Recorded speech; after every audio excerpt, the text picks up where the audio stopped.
simply speaking, of Okay, many UAP. so those descriptions are very different craft. Is it your assessment that they would come of different origins? It's possible, but it also could be in sense a matter of utility. And let me just state for the record, I never read the report that or the article that Mr. Schellenberger put out. The reason That's a good point. We're just referencing it. Yes, sir. For descriptive purposes for the American people. Mr. Schellenberger, in this report, it's striking to me that regarding the descriptions of experiences with these various craft, several of them include biological effects and several do not. Are you familiar with what I'm talking about? Yes. Okay, so spheres and orbs, triangular craft, and irregular or organic craft include some descriptions of biological effects, including feelings of unease, electronic device malfunctions,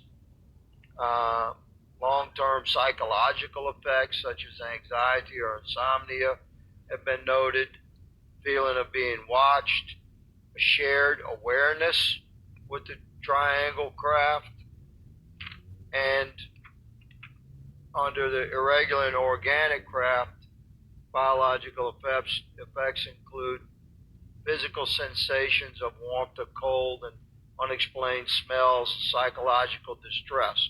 So these are very specific descriptions of the reactions of human beings, which allegedly have been noted from a study here, a report. If all of those experiences would have been described by the sources that the author used. I'm not sure I understand. This is a very broad description of biological effects, and it's striking to me that they are present with relation to some types of craft, but absent in others. This would require a great deal of research and study. Can you explain that? My understanding is that this is the database is very large. It includes both the images, the videos, the still images, as well as the human intelligence, the reports, the raw data from individuals having these experiences. So, in answer to your question, yeah, I think we're looking at a very large amount of data collected.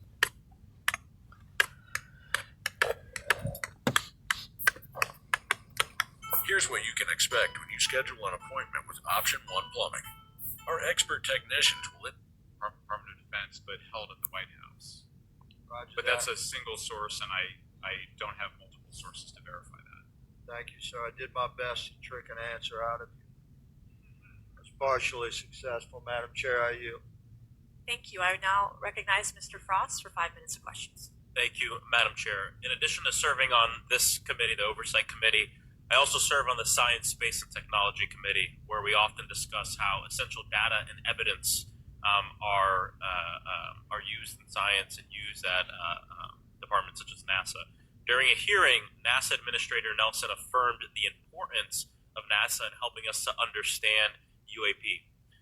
Mr. Gold, if the government doesn't have the data it needs on UAP because, say, someone who saw something is concerned about stigma, public backlash, etc., or maybe there's just not good systems in place, how are we supposed to ultimately figure out what's going on? Yeah, thank you for the question. And let me compliment Administrator Nelson that there wouldn't have been the UAP Independent Study Team if it wasn't for his leadership and courage. We're talking about data and where we can get data from. As I described, NASA has whole archives of data, much of which I believe will likely have information that will help inform UAP. We need only look.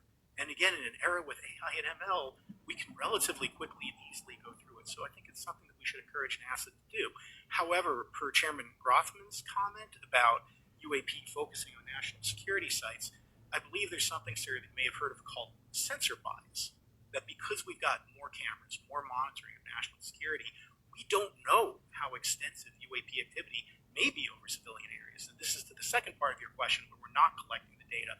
We're not collecting sufficient data from pilots. We're not collecting sufficient data from civilian and commercial activities. And This is, again, where ASRS, I think, can substantially change that, get the data out there, and allow us to do good science. Thank you. I mean, on the data, I'm a really big proponent of transparency.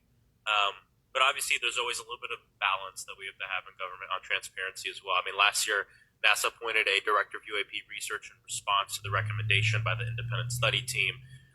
In the final report, there's a quote: "Despite numerous accounts and visuals, the absence of consistent